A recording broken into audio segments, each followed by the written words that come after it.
The call came on a Tuesday morning.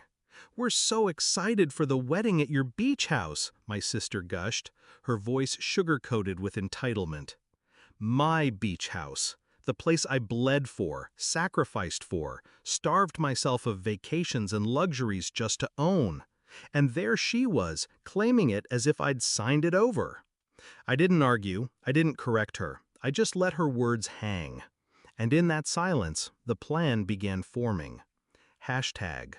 When I was a child, I watched my parents treat ownership like a collective game. "What's yours is ours," they'd say. It sounded warm then. It rotted as I grew. Every paycheck I earned as an adult was treated like a family fund. My success wasn't mine, it was theirs. When I bought my first car, my brother borrowed it until it was dented. When I rented my first apartment, they crashed on the couch for weeks. Gratitude? None. So when I finally bought the beach house, keys cold in my palm, waves crashing outside the windows, I made a vow. This one thing would be mine, not ours, mine. But greed never respects boundaries. It started with whispers. My cousin slipped, mentioning how the wedding at the beach will be perfect. I frowned, pretended I didn't understand. Then the group text arrived, photos of floral arrangements, catering menus, seating charts, all captioned, "For the beach house." My beach house. Not one word to me, not one question. They didn't even ask. They assumed. Assumption is the sharpest insult. It declares ownership without consent. I scrolled through the messages in silence, pulse steady, jaw locked. They thought they had me cornered. They thought family obligation was a chain, but I had cut those chains long ago. I didn't rage. Rage wastes time. I strategized. Let them dream. Let them plan. Let them order cakes and book photographers. The deeper they invested, the sharper the break would feel. I picked up the phone and called my realtor. "List the property for short-term rental," I said. "Make it available. Block out 1 week, my sister's wedding week." She hesitated. "That's when your family—" "Exactly," I cut in. "Find me tenants who won't cancel. Control is best served with a smile." And mine never wavered. The booking confirmed within days. A family from out of state, thrilled to spend their vacation on the sand. They paid in full, signed the contract, legally airtight. I said nothing to mine. I let them design their fantasy. Every so often my sister called with updates, speaking as though I were part of the committee. "The chairs will look perfect near the dunes," she said. "You'll love the arch we're building."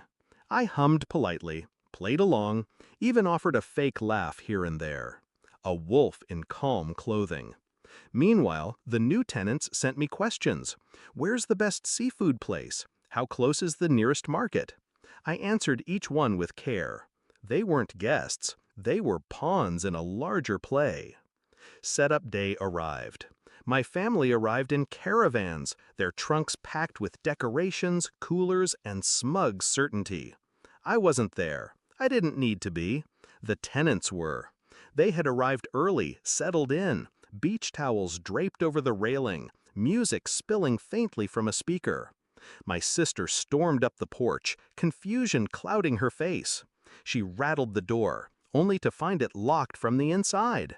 The tenant opened it halfway, bewildered. "Can I help you?" he asked. "This is our venue," she snapped.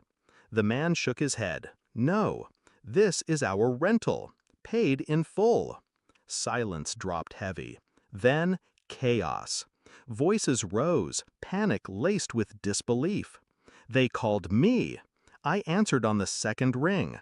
"There must be some mistake," my mother shouted. "No mistake," I said evenly. "That week was booked months ago." "You knew," my sister hissed, her voice breaking.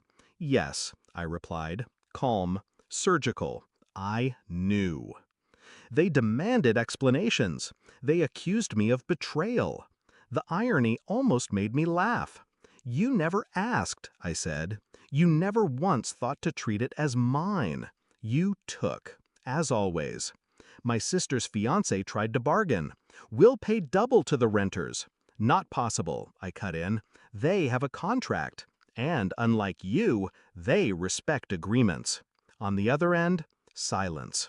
Just breathing, heavy with humiliation. They scrambled last minute to find another venue, a community hall hours away, stripped of the ocean view they bragged about for months. Their photos looked cramped, joyless, desperate. I didn't attend. I didn't need to be. My absence was louder than my presence ever could be. Sitting on my deck weeks later, the waves steady and eternal, I thought about that day, about the look on their faces when ownership slammed the door in theirs. For once, they couldn't claim what was mine. For once, they couldn't twist yours into ours.